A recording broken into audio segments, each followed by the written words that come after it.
বন্ধুরা দেখতে পাচ্ছেন আমার সামনে একজন ছিনতাইকারী আমাকে আটক করছে।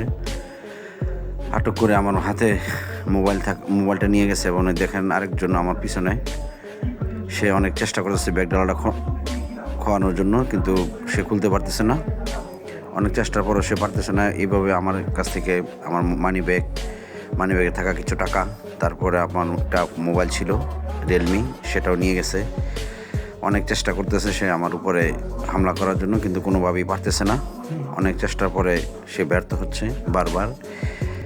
সে এখনও দেখেন অনেক চেষ্টা করতেছে এবং আমার পিছনে অনেকগুলো গাড়ি এবং আমার সামনে ফাঁকা হয়ে গেছে। কিন্তু এই মুহূর্তে দেখেন আরেকজন ছিনতাইকারী দা নিয়ে পিছনে যাচ্ছে। আমি আসলে গাড়িতে একা, তো ওই সময় আরেকজন ছিনতাইকারী দেখতে পারবেন এখন রান্দা নিয়ে ওই পিছনে গাড়িটার উপরে হামলা করতেছে ধারালো অস্ত্র দিয়ে, কিন্তু সর্বশেষ তারা পারে নাই। আমি আসলে গাড়ি টাইনে চলে আসছি, তো দেখতেই পারতেছেন আসলাম। এখন প্রায় আমার গাড়ির শেষ, সামনের সিএনজিটা একটু সরানোর পরেই থেকেই আমি গাড়িটা টান দিব। কিন্তু এই যে হাইওয়ে রাস্তাতে দেখেন এরকম একটা ঘটনা আমার জীবনে হয়ে গেল। আমি চাই না যে আমার মতো আর কারো হোক। সবাই সাবধানে গাড়ি চালাবেন এবং সাবধানে চলাফেরা করবেন। রাত্রে বেরোলে অনেক হিসেব করে বের হবেন।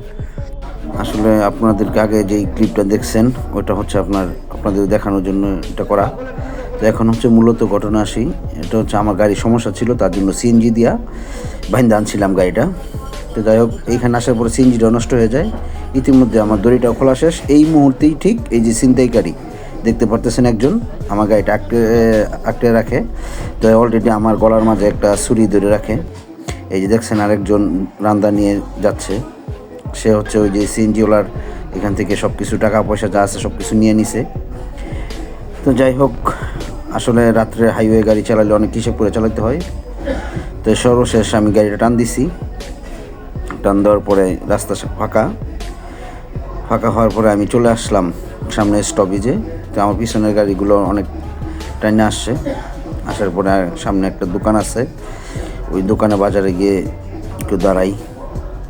সামনে আসলে যে দেখতে পাচ্ছেন আমার পিছনে যে ট্রাকগুলো ছিল তারা আসতেছে। তো আসলে হাইওয়েতে গাড়ি চালালো হিসাব করে চালাবেন এবং রাত্রেবেলা গাড়ি কেউ চালালে অনেক সতর্কভাবে গাড়ি চালাবেন। এটাই আমার চাও আপনাদের কাছে। যারা আমরা ড্রাইভ করি তারা আসলে অনেক রিস্ক নিয়ে ড্রাইভ করি। তো এই রিস্কগুলো নিয়েই বেঁচে থাকতে হবে, তার জন্য সচেতন হতে হবে নিজেরও। যাই হোক, এখন আমার হয়ে গেছে যাতে আপনাদেরও এরকম না হয়, তার জন্য ভিডিওটা দেওয়া।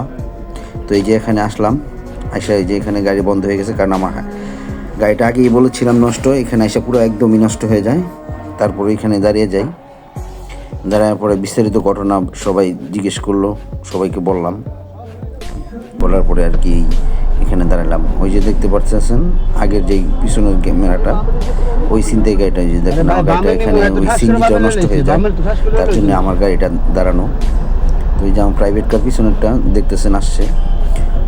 আসলে ওর ভাগ্যটা অনেক ভালো, আমার গাড়িটা স্টার্ট হয়ে গেছে। স্টার্ট হওয়ার কারণে আমি পরে আমার এখান থেকে নেওয়ার পরে সিএনজিওয়ালার এখান থেকেও টাকা পয়সা নেওয়ার পরেও পরে গেছিলো পিছনে যাওয়ার পরেও অনেক চেষ্টা করলো তারা, কিন্তু আসলে পারে নাই। কারণ সামনে আমার যে সিএনজির দড়ি আমার যে বাইন্দা আনতে চাইছিল গাড়িটা, সেই সিএনজি থেকে দড়িটা খোলা হয়ে গেছে গা। তো এখান থেকে আসলে মূলত সমস্যাটাই যে এখান থেকে শুরু হয়েছে ডাকাতিটা।